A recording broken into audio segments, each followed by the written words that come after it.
In the quiet depths of Hollowmere Valley lies a village lost to time. No one speaks of it, and maps no longer mark its name. But those who dare to go near say they hear whispers, soft, pleading, and impossibly close. Tonight we dive into the haunting of a forgotten village where the dead don't rest and the curse still breathes beneath the soil. This is Whispers Beneath Hollowmere. Let the darkness begin. The letter came in an envelope so old, it looked like it had survived a fire. Yellowed, brittle, and sealed with black wax in the shape of an eye. An actual eye, open and watching. It had no return address, no stamp, no name. Just her name, Cora Allison, scrawled in perfect cursive that felt too deliberate to be human. She had just returned to her small apartment in Chicago after a 12-hour shift at the ER. Rain soaked through her scrubs. All she wanted was sleep. Instead, she was staring at something that shouldn't exist. Something that made her skin crawl before she even opened it. Inside, the letter was short. "We've heard you. The house waits. Come to Hollowmere. 417 Whisper Lane. Bring no one. Stay 3 nights. Leave before dawn on the 4th. Or don't leave at all." Cora's breath hitched. Her stomach dropped. She hadn't told anyone, not even her therapist, about the voice she'd been hearing at night. The whisper just beneath silence. The one that kept saying, "It's time to come home." But she wasn't from a place called Hollowmere. She had no family, no ties, nothing that could explain this, and yet she couldn't shake the feeling that something was pulling her there. The GPS couldn't find Whisper Lane. No maps had it. But when Cora passed the rusted sign that simply said Hollowmere, Pop 213, her phone shut off on its own. The town was all but silent. A mist hung low across cracked streets and boarded shops. Every window seemed to blink closed as she passed. The air was too still, too heavy, as though the town hadn't breathed in years. She found the house on instinct. 417 Whisper Lane wasn't on any street. It was beyond the edge of town, past gnarled trees that looked like they had screamed before they died. The house rose from the ground like it was being exhumed, its foundation cracked and crawling with moss. Cora hesitated before stepping onto the porch. Something moved behind the second-floor window. A shadow, watching. She looked down. The front door was already open. The house smelled like rot and something older.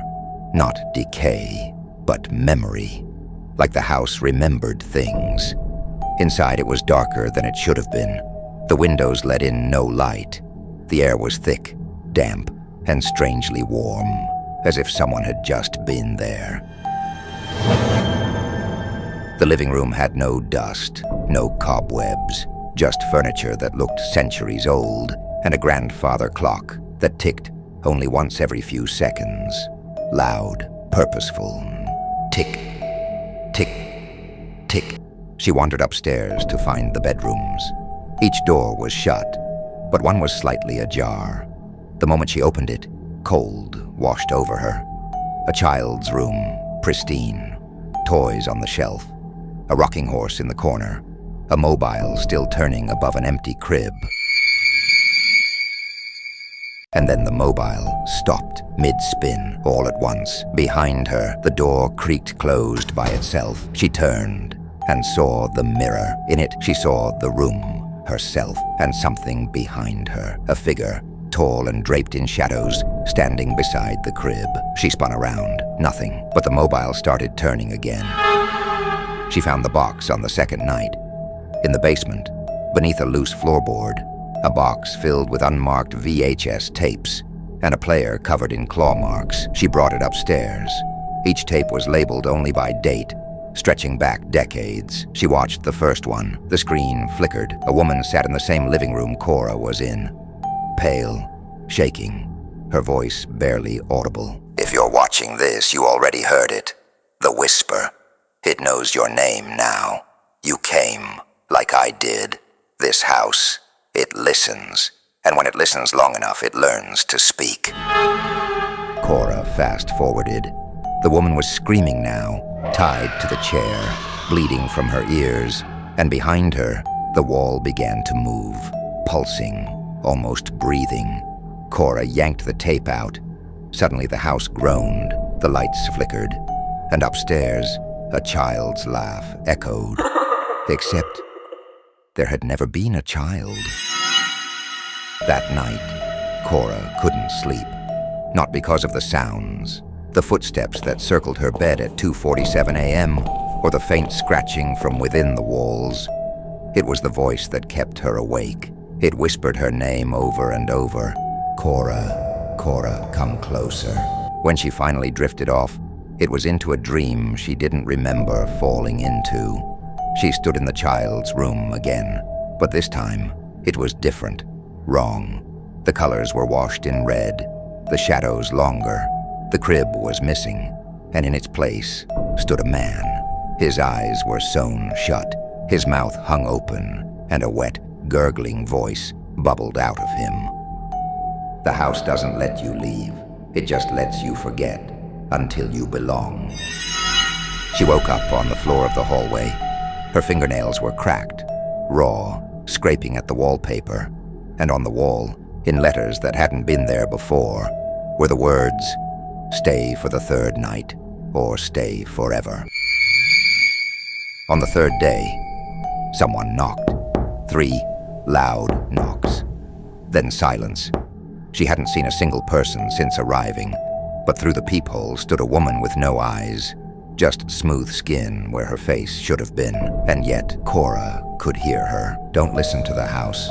It wants you to hear, and once you hear too much, you become part of it. The woman vanished when she opened the door, but on the porch left behind was a Polaroid photo of Cora sleeping in bed, taken from the ceiling.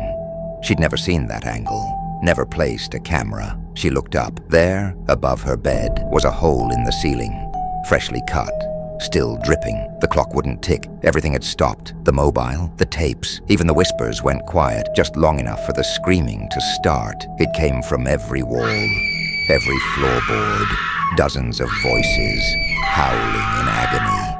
And then silence. The calm before a breath, the inhale before a scream. At exactly 3 a.m., the house began to speak. Not whisper, not echo. Speak. You came, you heard, you stayed. Now you're ours. The lights shattered, the doors sealed, the floor split open beneath her, revealing the true basement. Not the one she found the tapes in, the real one. It went down forever. Screams spiraling upward. Faces etched into the walls. A pit that breathed like a lung. And down at the very bottom was the same man from her dream. But this time, his eyes were open, and they were hers. Cora ran. Not through the house, but through something else entirely. The hallways folded, changed, watched her. Doors led to different years. The bathroom showed her a reflection of herself, older, worn, eyes empty, trapped. The house was showing her the future. Her future, if she stayed, but still. The voice begged, "Stay, be still, be silent, let us in." She found the child's room again, now rotted. The walls pulsed with veins. The crib was gone. In its place was a mirror, not a reflection, a window. Behind it, the house stood from the outside, as though mocking her. And in the mirror, walking down the street, was her, another version of her, leaving. It was dawn. The fourth day, Cora screamed and punched the glass. It didn't break. She beat on it again and again, until her hands split open, blood smearing the vision. The house wailed. It was angry. You belong here. But her blood, her will, was stronger. The mirror cracked. Light poured in. She heard the house scream like it was being exorcised. Rooms collapsed behind her. Shadows burst into flame. The man with her eyes crumbled into ash. She leapt through the mirror, just as the house swallowed itself. Cora never spoke of Hollowmere again, but sometimes she heard things, in static, in her dreams, in silence. She burned the letter, moved states, changed her name. But one night, she came home to find another envelope, yellowed, brittle, wax-sealed, no stamp, just a name. not hers. It said, "We've heard you. The house waits."